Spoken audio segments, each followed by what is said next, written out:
Hey everybody, this is Matt Saunders from Charity Box. I work with third sector organisations to help them raise money and awareness of their cause using digital channels.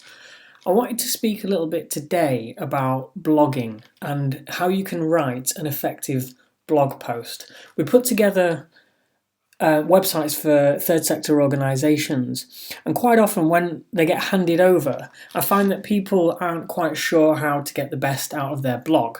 So this video will run through a few key themes and hopefully give you a few tips on how you can get the best out of that. So I've got a blog post set up here. This is on the Charity Box website, one that I've just published. And it's about one of my charity clients who have done an amazing job of raising around £9,000 in the space of a week.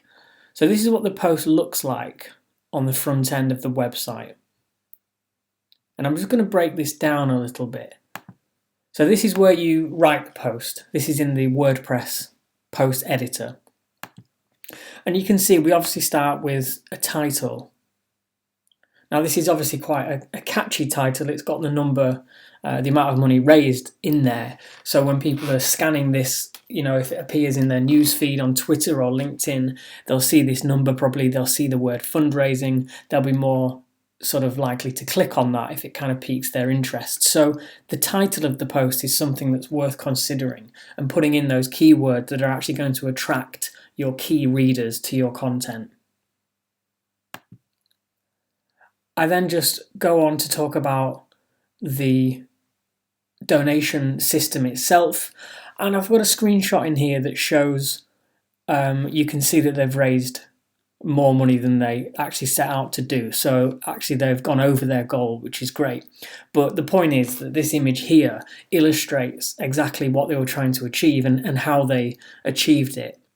And it's really important to include imagery in posts wherever you can, even if it's for decorative purposes, because it helps to break up the text and it just adds a little bit more of kind of visual feel to that post, so it's not just a big wall of text that can be a little bit intimidating. And frankly, in this day and age with people's attention spans shrinking all the time, it's worth breaking up your content and thinking about how you can make it more engaging by putting in different types of media.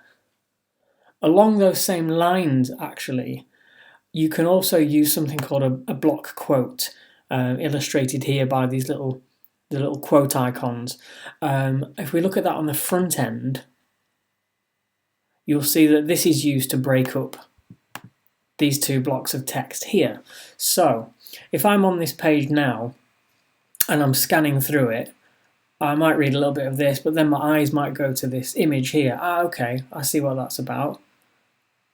Scroll down a little bit further, yeah, more text, and another block quote here. So you can see that I'm using text, different font sizes and images to break up the content here and make it a bit more engaging.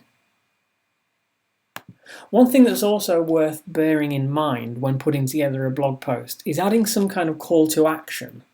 So in this instance, I actually have two. So I say to the reader, you can also support the appeal by donating here, and that clicks and links out to the Hackney Migrant Centre website.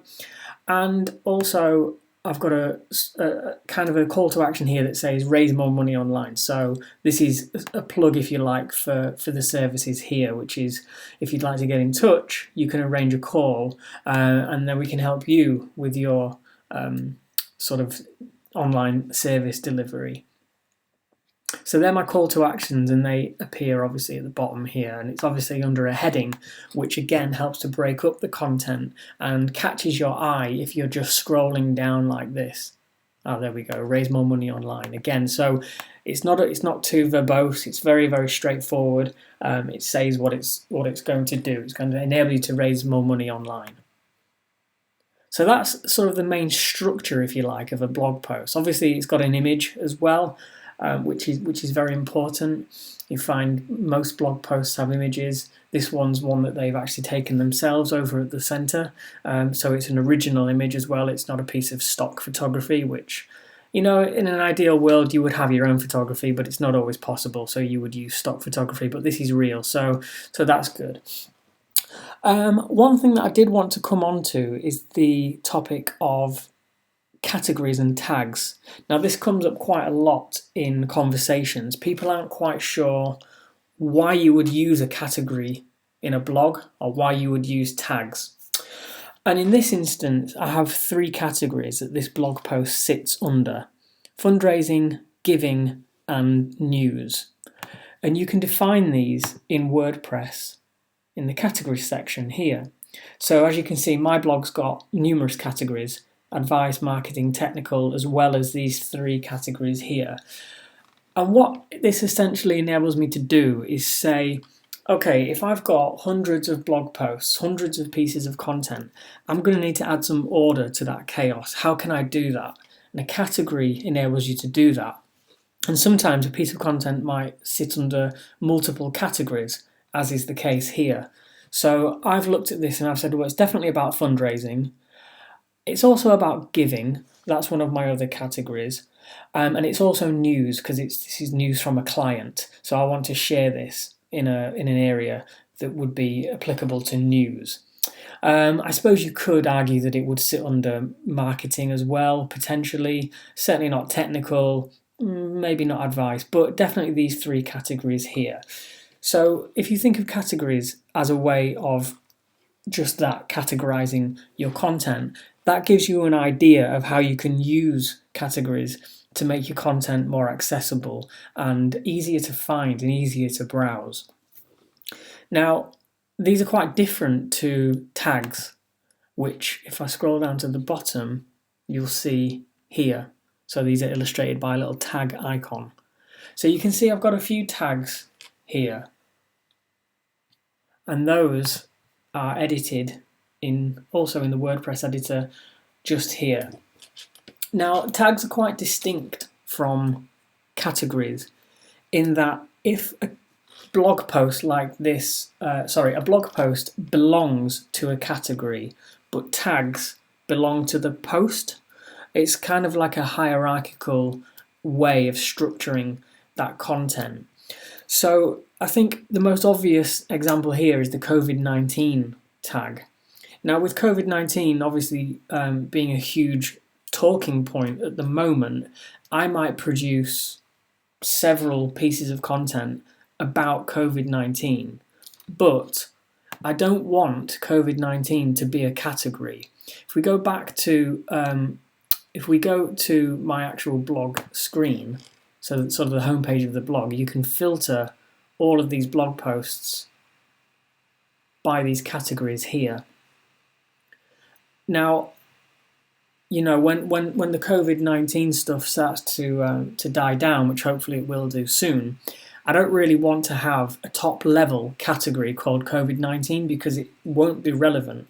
However, if I've written various pieces of content that feature COVID-19, I do want that to be accessible and sort of linked together in some way. So if we go back and have a look at this post, you can see I've added a tag for COVID-19, and if I click on that, that will pull back all the pieces of content under the tag COVID-19. Now in this instance there's only one post, but you can kind of see how we might use tagging to link together related pieces of content, but not in such a way that we want to give it the priority and the prominence of a category. So hopefully that makes sense there. So just to recap on this, we've got a blog post with a title that's got some keywords in there that will capture people's eye as they're scrolling through. We've got some sort of a body of text that's broken up with images, and in this case, a quote. At the bottom, we have a couple of call to actions here, so the reader has somewhere to go after they've read this content. And we're using categories and tags to make that content findable. So hopefully this video has helped you to understand a little bit more about how and why we structure content in the way that we do, and has enabled you to go forward and write content for your own website more effectively.